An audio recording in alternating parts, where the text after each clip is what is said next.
நீங்கள் பார்த்துக் கொண்டிருப்பது AJK டிவியின் புதுவை மாலை. வணக்கம். பணியாணை வழங்கப்பட்ட இளநிலை மேல்நிலை எழுத்தர்களுக்கு நீதிமன்ற தடையை நீக்கி பணி வழங்கப்படும் என்று முதல்வர் ரங்கசாமி அறிவித்துள்ளார்.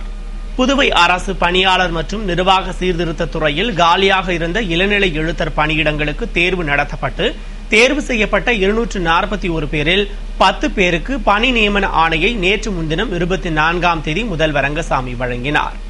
இதனிடையே இளநிலை எழுத்தர் தேர்வில் பணிக்கு தேர்வு செய்யப்பட்டதில் முறைகேடு நடந்துள்ளதாக தேர்வில் வெற்றி பெற்றவர்களில் ஒருவர் சென்னை உயர்நீதிமன்றத்தில் மனு தாக்கல் செய்ததை அடுத்து மனுவை விசாரித்த நீதிபதிகள் இளநிலை எழுத்தர் பணி நியமனத்திற்கு இடைக்கால தடை விதித்து உத்தரவிட்டனர். இந்நிலையில் சட்டசபையில் பேசிய முதல்வர் ரங்கசாமி, புதுவை அரசில் காலியாக இருந்த இளநிலை மற்றும் மேல்நிலை எழுத்தர் பதவிக்கு நடத்தப்பட்ட தேர்வு எத்தகைய முறையில் நடந்தது என்பது அனைவருக்கும் தெரியும் என்றும், ஏற்கனவே மேல்நிலை எழுத்தர் பதவி தொடர்பான வழக்கில் சென்னை உயர்நீதிமன்றத்தில் தீர்ப்பு ஒத்திவைக்கப்பட்டுள்ள நிலையில் இளநிலை எழுத்தர் பதவிக்கும் பணி வழங்க முடியாதபடி தடை ஆணை பெறப்பட்டுள்ளதாக குறிப்பிட்டார். ஒரு சிலர் திட்டமிட்டே இதுபோன்ற செயலில் ஈடுபட்டு வருவதாகவும், விரைவில் தடை ஆணையை நீக்கி பணி வழங்க நடவடிக்கை எடுக்கப்படும் என்றும் முதல்வர் ரங்கசாமி உறுதியளித்தார்.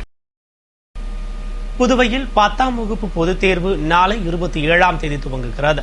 அதில் 18,744 பேர் தேர்வு எழுதுகின்றனர். இதுகுறித்து பள்ளி கல்வி இயக்குநர் வல்லவன் கூறுகையில், புதுவை மற்றும் காரைக்கால் பகுதியில் 10ஆம் வகுப்பு பொதுத் தேர்வு நாளை 27ஆம் தேதி துவங்கி அடுத்த மாதம் 12ஆம் தேதி வரை நடைபெறுகிறது. இதில் மாணவர்கள் 9,416 பேரும் மாணவிகள் 9,328 பேரும் என மொத்தம் 18,744 பேர் தேர்வு எழுதுகின்றனர். அவர்களோடு தனி தேர்வர்களையும் சேர்த்து மொத்தம் 20,212 பேர் தேர்வு எழுதுகின்றனர் என்று தெரிவித்தார்.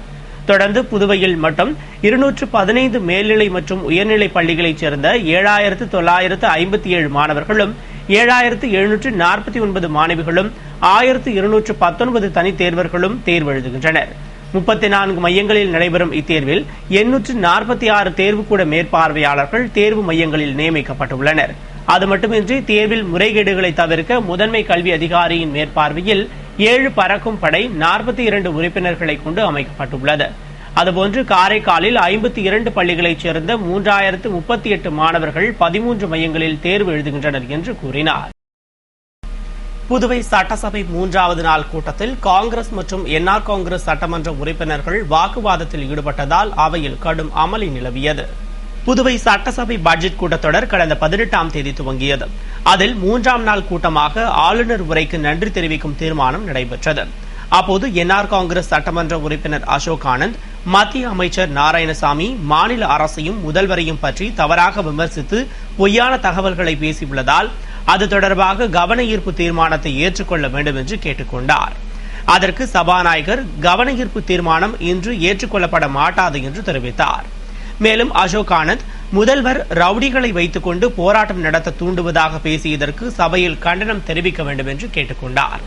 அதற்கு எதிர்க்கட்சித் தலைவர் வைத்திலிங்கம், என்ஆர் காங்கிரசார் மட்டும் மத்திய அமைச்சரின் கால் கைகளை வெட்டுவேன் என்று பேசலாமா என்று கேட்டதும் என்ஆர் காங்கிரஸ் சட்டமன்ற உறுப்பினர்கள் அசோக் ஆனந்த், PR சிவா, வைத்தியநாதன், கல்யாணசுந்தரம், தமிழ்ச்செல்வன் ஆகியோர் எழுந்து நின்று தாங்கள் யாரும் அவ்வாறு பேசவில்லை என்று ஆவேசமாக பேசியதால் சபையில் கூச்சல் குழப்பம் நிலவியது.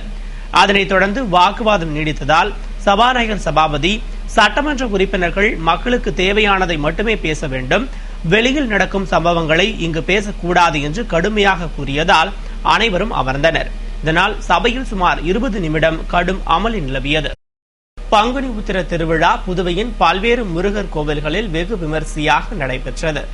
புதுவை முருங்கப்பாக்கம் அருள்மிகு திரௌபதி அம்மன் தேவஸ்தானத்தில் அமைந்துள்ள அருள்மிகு முத்துக்குமார சுவாமிக்கு 41ஆம் ஆண்டு பங்குனி உத்திர விழா நடைபெற்றது. இதனை முன்னிட்டு முத்துக்குமார சுவாமிக்கு காலை சிறப்பு அபிஷேக ஆராதனையும் தொடர்ந்து காவடி வீதி உலாவுடன் சுவாமி வீதி உலாவும் சிறப்பாக நடைபெற்றது. இதேபோன்று மண்ணாடிப்பட்டு கொம்யூன் சன்னியாசிக்குப்பம் இந்திரா நகரில் எழுந்தருளியிருக்கும் ஸ்ரீ பாலமுருகன் ஆலய 19ஆம் ஆண்டு பங்குனி உத்திர திருவிழாவை முன்னிட்டு பக்தர்கள் அலகு குத்தியும் காவடி எடுத்தும் ஊர்வலமாக சென்று நேர்த்தி கடன் செலுத்தினர். மேலும் மணவெளியில் அமைந்துள்ள ஸ்ரீ வள்ளி தெய்வானை உடனுரை ஸ்ரீ பாலசுப்பிரமணியர் ஆலய பங்குனி உத்திர விழா விமர்சையாக நடைபெற்றது. இதனை முன்னிட்டு சுவாமிக்கு சிறப்பு அபிஷேக ஆராதனையும் அதனைத் தொடர்ந்து ஸ்ரீ பாலசுப்பிரமணியர் சுவாமியின் திருத்தேர் வீதி உலா நிகழ்ச்சியும் நடைபெற்றது. பங்குனி உத்திர விழா நடைபெற்ற அனைத்து கோவில்களிலும் சிறப்பு பூஜையில் திரளான பக்தர்கள் கலந்து கொண்டு முருகனை வணங்கி அருள் பெற்றனர். அனைத்து கோவில்களிலும் பங்குனி உத்திர விழாவிற்கான ஏற்பாடுகளை கோவில் அறங்காவலர் குழுவினர், விழா குழுவினர் மற்றும் பக்தர்கள் செய்திருந்தனர். 3 நாள் நீதிமன்ற புறக்கணிப்பு போராட்டத்தில் ஈடுபட்ட புதுவை வழக்கறிஞர்கள் சட்டசபை அருகே உண்ணாவிரத போராட்டம் நடத்தினர். புதுவையில் கோரிக்கைகளை வலியுறுத்தி 25ஆம் தேதி முதல் 3 நாட்கள் நீதிமன்ற புறக்கணிப்பு போராட்டம் நடத்தப்போவதாக வழக்கறிஞர்கள் சங்கம் அறிவித்தது. அதன்படி நேற்று 25ஆம் தேதி நீதிமன்றத்தை புறக்கணித்து 13 நீதிமன்றங்களைச் சேர்ந்த 700க்கும் மேற்பட்ட வழக்கறிஞர்கள் நீதிமன்றத்தை புறக்கணித்து போராட்டத்தில் ஈடுபட்டனர். அதன் தொடர்ச்சியாக 2வது நாளாக நீதிமன்றத்தை புறக்கணித்த வழக்கறிஞர்கள் சங்க தலைவர் குமரன் தலைமையில் துணைத் தலைவர் ஷாகிதா பர்வீன், பொதுச் செயலாளர் கண்ணன், பொருளாளர் ராஜேந்திரன் உள்ளிட்ட நிர்வாகிகள் முன்னிலையில் சட்டசபை அருகே தலைமை தபால் நிலையம் முன்பு உண்ணாவிரதத்தில் ஈடுபட்டனர். 100க்கும் மேற்பட்ட வழக்கறிஞர்கள் பங்கேற்ற உண்ணாவிரத போராட்டத்தில் புதுவையில் காலியாக உள்ள 8 முனிசிபல் மற்றும் 1 மாவட்ட நீதிபதி பணியிடங்களை புதுவை வழக்கறிஞர்களை கொண்டே நிரப்ப வேண்டும். சட்டசபையில் முதல்வர் அறிவித்தபடி இளம் வழக்கறிஞர்களுக்கு 5000 ஊக்கத்தொகை வழங்கிட வேண்டும். தமிழகத்தை போன்று புதுவையிலும் வழக்கறிஞர்களுக்கு 5,25,000 ரூபாய் சேமநல நிதி வழங்கிட வேண்டும் உள்ளிட்ட கோரிக்கைகளை வலியுறுத்தினர். காங்கிரஸ் தலைவர்களை அவமதித்தவர்களை கைது செய்ய வலியுறுத்தி சட்டமன்ற உறுப்பினர் நமச்சிவாயம் தலைமையில் வில்லியனூரில் ஆர்ப்பாட்டம் நடைபெற்றது. வில்லியனூர் தொகுதி காங்கிரஸ் கட்சி சார்பில் சட்டமன்ற உறுப்பினர் நமச்சிவாயம் தலைமையில் கண்டன ஆர்ப்பாட்டம் நடத்தப்பட்டது. இலங்கை விவகாரத்தில் போராட்டம் நடத்தியவர்கள் பிரதமர் மன்மோகன் சிங் மற்றும் காங்கிரஸ் தலைவி சோனியா காந்தியின் உருவப்படத்தை அவமதித்து கொளுத்தியதற்கு கண்டனம் தெரிவித்தும் காங்கிரஸ் தலைவர்களை அவமதித்தவர்களை கைது செய்ய வலியுறுத்தியும் நடத்தப்பட்ட ஆர்ப்பாட்டத்தில் மத்திய இணையமைச்சர் நாராயணசாமி, எதிர்க்கட்சித் தலைவர் வைத்திலிங்கம், மாநில காங்கிரஸ் தலைவர் ஏ.வி. சுப்பிரமணியன், இளைஞர் காங்கிரஸ் தலைவர் இளையராஜா ஆகியோர் சிறப்பு அழைப்பாளர்களாக கலந்து கொண்டு கண்டன உரையாற்றினர். இதேபோன்று இளைஞர் காங்கிரஸ் பொதுச் செயலாளர் செந்தில் தலைமையில் உசுறு தொகுதி இளைஞர் காங்கிரஸ் துணைத் தலைவர் சிவா முன்னிலையில் உசுறு தொகுதி இளைஞர் காங்கிரஸ் சார்பில் 10 கண்ணு பகுதியில் கண்டன ஆர்ப்பாட்டம் நடத்தப்பட்டது. மத்திய இணையமைச்சர் நாராயணசாமி, எதிர்க்கட்சித் தலைவர் வைத்திலிங்கம், காங்கிரஸ் தலைவர் ஏ.வி. சுப்பிரமணியன், சட்டமன்ற உறுப்பினர் நமச்சிவாயம், முன்னாள் சட்டமன்ற உறுப்பினர் ஏழுமலை, இளைஞர் காங்கிரஸ் தலைவர் இளையராஜா மற்றும் உசுடு வட்டார காங்கிரஸ் தலைவர் மாயவன் உள்ளிட்ட தொகுதி நிர்வாகிகள் பலர் கலந்து கொண்டு காங்கிரஸ் தலைவர்களை அவமதித்தவர்களை கைது செய்ய நடவடிக்கை எடுக்க வேண்டும் என்று வலியுறுத்தி கோஷமிட்டனர். அருள்மிகு பாலமுருகர் சுவாமிக்கு பங்குனி உத்திரத்தை முன்னிட்டு பக்தர்களின் காவடி செடல் உற்சவம் சிறப்பாக நடைபெற்றது.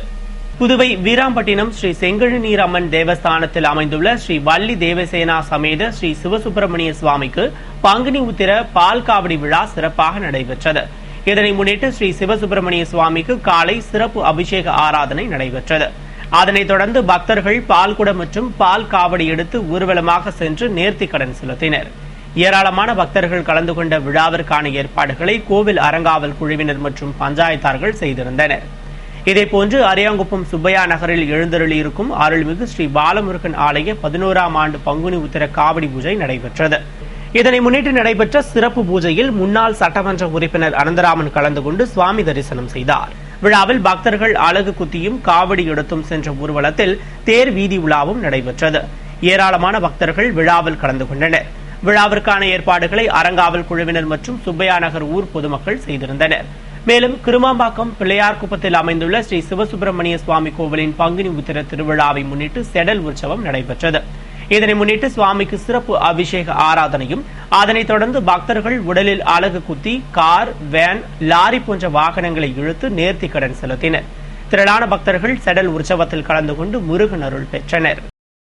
சோனியா உருவப்படத்தை அவமதித்தவர்கள் மீது நடவடிக்கை எடுக்க வலியுறுத்தி மத்திய இணையமைச்சர் நாராயணசாமி முன்னிலையில் உருளையன்பேட்டை வட்டார காங்கிரஸ் சார்பில் கண்டன ஆர்ப்பாட்டம் நடத்தப்பட்டது. புதுவை வெங்கடசுப்பா ரெட்டியார் சிலை அருகில் சோனியாவின் உருவப்படத்தை எரித்து அவமதித்தவர்கள் மீது நடவடிக்கை எடுக்க வலியுறுத்தி உருளையன்பேட்டை வட்டார காங்கிரஸ் சார்பில் வட்டார காங்கிரஸ் தலைவர் ரகுமான் தலைமையில் எதிர்க்கட்சித் தலைவர் வைத்திலிங்கம், மாநில காங்கிரஸ் தலைவர் ஏ.வி. சுப்பிரமணியன், காங்கிரஸ் செய்தி தொடர்பாளர் ஏ.வி. வீரராகவன், காங்கிரஸ் பிரமுகர் சிவக்கொழுந்து, மகளிர் ஆணைய முன்னாள் தலைவி கமலினி, மகிழா காங்கிரஸ் செயலாளர் துர்கா உள்ளிட்டோர் முன்னிலையில் கண்டன ஆர்ப்பாட்டம் நடைபெற்றது. ஆர்ப்பாட்டத்தில் மத்திய இணையமைச்சர் நாராயணசாமி பங்கேற்று பேசுகையில், ஐநா சபையில் இலங்கை தமிழர்களுக்காக இந்தியா குரல் கொடுத்ததாகவும், தமிழர்களின் மறுவாழ்விற்காக 50,000 வீடுகள் கட்டிக் கொடுக்க 2,250 கோடி ரூபாய் ஒதுக்கியுள்ளதாகவும், 500 மெகாவாட் மின் உற்பத்திக்காக 1000 கோடி ரூபாய் ஒதுக்கி தந்துள்ளதாக கூறினார். ஆனால் இங்கு மாணவர் என்ற போர்வையில் அமைதியை விரும்பும் புதுவை மாநிலத்தை ஸ்தம்பிக்க செய்துவிட்டனர். அத்தோடு சோனியாவின் உருவப்படத்தை அவமதித்துள்ளனர். அவர்கள் மீது அரசு எவ்வித நடவடிக்கையும் எடுக்கவில்லை என்றும், மேலும் தீய சக்திக்கு ஆதரவு கொடுப்பதை முதல்வர் நிறுத்திக் கொள்ள வேண்டும் என்றும், சோனியா படத்தை அவமதித்தவர்கள் மீது கடுமையான நடவடிக்கை எடுக்க வேண்டும், இல்லை என்றால் ரங்கசாமி அரசு டிஸ்மிஸ் செய்யப்பட வேண்டும் என்று பேசினார். போராட்டத்தில் மாவட்ட காங்கிரஸ் தலைவர் கோவிந்தராஜ், சீனிவாசமூர்த்தி, மணவாளன் உள்ளிட்ட பலர் கலந்து கொண்டனர். பிரெஞ்சு மூதாட்டியின் வளர்ப்பு மகன் கொலை வழக்கில் குற்றவாளியான ஆட்டோ டிரைவர் நீதிமன்றத்தில் சரணடைந்துள்ளார். புதுவை முத்தியால்பேட்டை டிவி நகரைச் சேர்ந்த செந்தில் என்ற நிர்மல் தனது வளர்ப்பு தாயை கொலை செய்த வழக்கில் சிறையிலிருந்து ஜாமீனில் வெளியே வந்த நிலையில் கடந்த 21ஆம் தேதி கிருஷ்ணா நகரில் ஒரு கும்பலால் வெட்டி கொலை செய்யப்பட்டார். இது தொடர்பாக வழக்கு பதிவு செய்த லாஸ்பேட்டை காவல்துறையினர் விசாரணை நடத்தியதில் கொலை செய்யப்பட்ட பிரெஞ்சு மூதாட்டியின் மற்றொரு வளர்ப்பு மகனான வாழைக்குளம் தியாகுவின் தூண்டுதலின் பேரில் தனது நண்பர்கள் மூலம் செந்திலை கொலை செய்தது தெரியவந்ததை அடுத்து தியாகுவின் நண்பர்கள் மற்றும் கூலிப்படையைச் சேர்ந்த 8 பேரை காவல்துறையினர் கைது செய்தனர். இந்நிலையில் இவ்வழக்கில் தொடர்புடைய சென்னையாபுரத்தைச் சேர்ந்த ஆட்டோ டிரைவர் டேவிட் புதுவை நீதிமன்றத்தில் சரணடைந்துள்ளார். இதனிடையே இவ்வழக்கில் முக்கிய குற்றவாளியான வளர்ப்பு மகன் தியாகு வெளிநாடு சென்றுள்ளதால் அவரை விரைந்து கைது செய்யும் நடவடிக்கையில் போலீசார் தீவிரமாக ஈடுபட்டுள்ளனர். புதுவை தாகூர் கலைக்கல்லூரியின் விளையாட்டு விழா சிறப்பாக கொண்டாடப்பட்டது. விழாவில் பல்வேறு போட்டிகளில் வெற்றி பெற்றவர்களுக்கு பரிசுகள் வழங்கி பாராட்டப்பட்டது. புதுவை லாஸ்பேட்டை தாகூர் கலை கல்லூரியின் விளையாட்டு விழா கல்லூரி கலையரங்கில் கல்லூரி முதல்வர் ராஜன் தலைமையில் நடைபெற்றது. விளையாட்டு ஒருங்கிணைப்பாளர் சிவராமன் வரவேற்று பேசிய இவ்விழாவில் உடற்கல்வி துணை இயக்குநர் முத்துசாமி வாழ்த்துரை வழங்கிட, சிறப்பு விருந்தினராக கல்லூரி கல்வி தனிப்பணி அலுவலர் மாலதி என்கிற சூரியகலா கலந்து கொண்டு பல்வேறு விளையாட்டுப் போட்டிகளில் வெற்றி பெற்ற மாணவ மாணவிகளுக்கு பரிசுகளை வழங்கி பாராட்டினார். நிறைவில் விலங்கியல் துறை தலைவர் கருணாநிதி நன்றி கூறிய விழாவில் பேராசிரியர்கள், பெற்றோர்கள், மாணவ மாணவிகள் என ஏராளமானோர் கலந்து கொண்டனர். இத்துடன் செய்திகள் நிறைவடைந்தன. வணக்கம்.